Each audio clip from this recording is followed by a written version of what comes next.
Welcome everyone back to my vlog.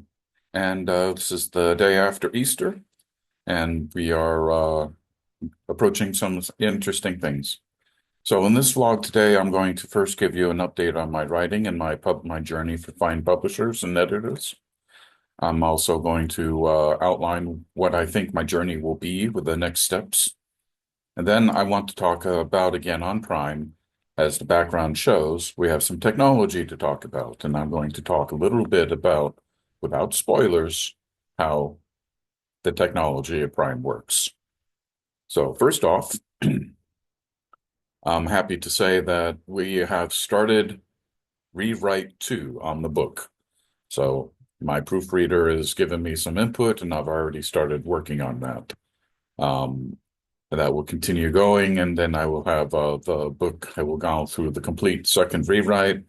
I have a professional editor who's going to come online, and I'm going to utilize her services to get the book print ready because I want you to get a good book in front of you, not something like a high schooler would make. Um, and I've decided that I will go with a print on demand facility. And this will also create a basically international distribution. You'll be able to, I'll give you a link. You can go there, you can buy the book, and it'll be sent to your home. And then you'll be able to enjoy, read, and do it. I'll have a number of copies with me. So if I get out into the world, American Book Center here in The Hague is very interested in carrying the book and having me present for the premiere. So there's all kinds of fun things happening. However, let's talk about timetable. The secondary rewrite and then going to a professional editor. Goal is to get that. I'm in the rewrite now. And then get my editor to do her work. I have no idea how long she wants to take. My goal still is around June to start looking for the publishing. I also will be talking with an artist about him producing a painting that I will use for the book cover, and also his services for all 3 of the book covers of the books that I'm writing. For you who missed it, Revolt on Prime is the first book, The Return of the Kaldar is the second book, and The Giant's Valley is the working title of the third book, and there will be a complete trilogy. But all this is an exciting thing. I mean, I'm overwhelmed with going through it all the time, loving it and revisiting these stories again and again. I also started thinking, well, what else can I do with these worlds? And there's so much storytelling possible in each world that even after I finished a book on a world, I may revisit it in short stories later. So these are all encouraging things for you. Now let's talk about the technology. So I said in a previous vlog that I flooded the world. And the flood didn't happen all at once. It took 5 years, but the water raised over 1.5 miles. And that basically made the living on the surface impossible. So the people and the survivors, they had found the tower. Somehow they were given access to the power of the tower, which is it gives you nectar. And then nectar somehow turns into anything. Well, the tower also gave the humans advanced holographic technology. And this gave them the power to project a 3-dimensional image. And by utilizing that with the nectar and a couple of key components of control, they were able to basically create a holographic image that nectar made real.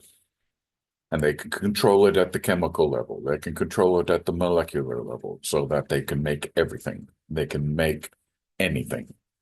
Matter of fact, they even utilized the technology to create subs or processes that weren't known to them.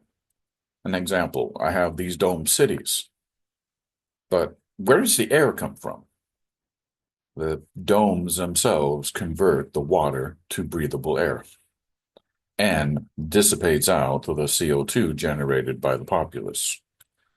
So the nectar of the shields, utilizing that technology, beyond compare, beyond compare. The in the book, the humans learn to interact with the artificial intelligence that is the essence of their societies using attendants or holographic heads that appear to them. And in the story, we learn that every person is assigned an attendant, and that's existing inside their arm in a subdermal implant. But the knowledge the attendant has depends upon a hub it's nearby that it can access. So an attendant has a basic memory, but in order to use an attendant to work a Nectar station, you have to be near the Nectar station. Then your attendant is your interface. There's no keyboards, there's no buttons to push. They do have a data pad to see things, but they interact with the attendant to get everything out. And that is my view of where we might be in the future is we change our way we utilize the computer, and we're utilizing artificial intelligence to do that level of work so that we can focus on the higher level stuff. The character Rick, for instance, uses the attendants for his investigations. Everett is using an attendant as a teacher. Albert is using an attendant to control holograms for his combat simulations. And that's where the technology goes. Also, living under the ocean, 32 cities with a population of 226 million, people need to move around. So there's an underwater or an underground network for bubble buses that move large groups of people between the cities, and smaller versions of bubble up buses that moves people around in the cities. The protectorate forces even have a shuttle fleet, and they tend to use that to move between the cities to do the work of policing the 226 million people. As you can imagine, it's nice to have technology, but it's not an easy life when you're trapped under the ocean, and they are because of the hurricanes above. But that's what I wanted to say. That's how the technology works, and that's what hopefully you'll enjoy. The reason behind it, I'm not saying it's in the book. You'll have to read it. And I know you're anxious to read it, and I appreciate that. Um, we'll talk next week, maybe about more of my villains, the bad guys. Until then, Bill is out. Bye bye.